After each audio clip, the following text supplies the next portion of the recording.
You know Hims, the telehealth company with these in-your-face Subway ads? They're now selling GLP-1 weight loss drugs. But there's some serious problems. First of all, Hims isn't prescribing the name brand Ozempic or Wegovy. They're prescribing these knockoff versions that they're able to sell through this FDA loophole for drugs that are in shortage. Here's where it gets weird. To make these drugs, Hims is using BPI Labs, whose parent company had executives convicted for fraud. Like Mihir Taneja, who used to run Belcher's parent company.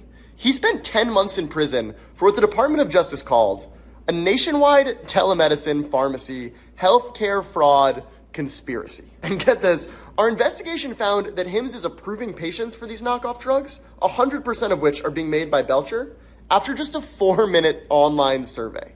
No conversation with a doctor, no blood work, nothing.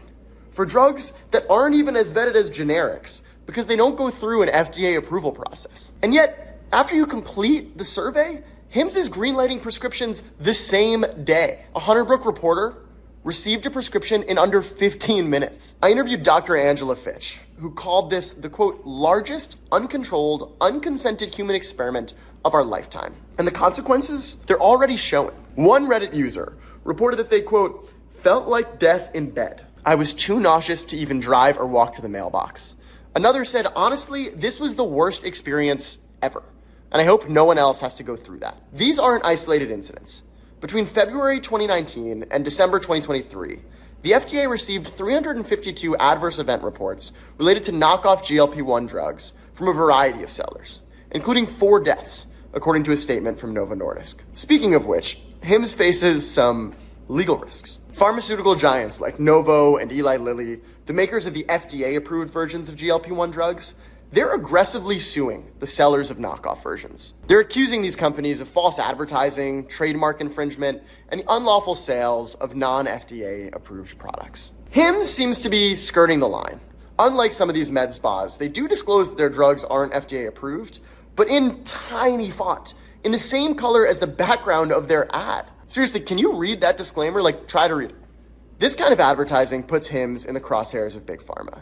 And according to a big FDA expert lawyer we spoke to, Hims could potentially face patent litigation, even with the FDA's current green light for compounded knockoff drugs. He said for Big Pharma, the calculus will come down to the following question, quote, at what point does a bug become a nuisance? And at what point does a nuisance become a danger? If sued, Hims could face a preliminary injunction, forcing them to stop selling these drugs right away while the court figures it out. And then if they lose in court, they might have to pay damages on every single injection they've sold. But there's an even bigger threat facing Hims. Remember, Hims can only sell these knockoffs because the FDA says they can when there's a shortage. Once the shortage is officially over, companies like Hims would have just 60 days to stop selling these knockoffs. And right now, the FDA is already listing most doses of these drugs as available. Now maybe, and I'm just guessing, that's why, since announcing that they'd sell these drugs, and as investors have been buying up the company's stock,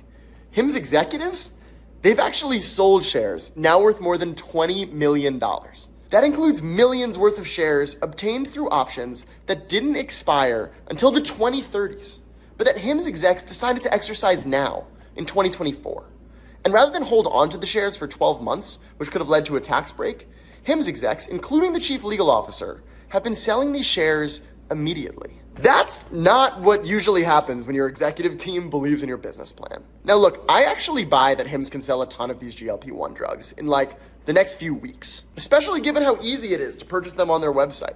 A 4-minute form, no doctor visit. You're gonna sell a lot of drugs that way. But my view is that Hims can only get away with this for as long as Big Pharma doesn't litigate against them, for as long as the FDA doesn't crack down against them, and for as long as no one dies from one of these things, causing their family to sue the living hell out of Hims. For all these reasons, Hunterbrook Media shared its reporting with Hunterbrook Capital, an affiliated hedge fund, which decided to short Hims stock. Now look, it's a failing of our healthcare system that there's not an affordable, safe way to acquire these real, helpful GLP-1 drugs.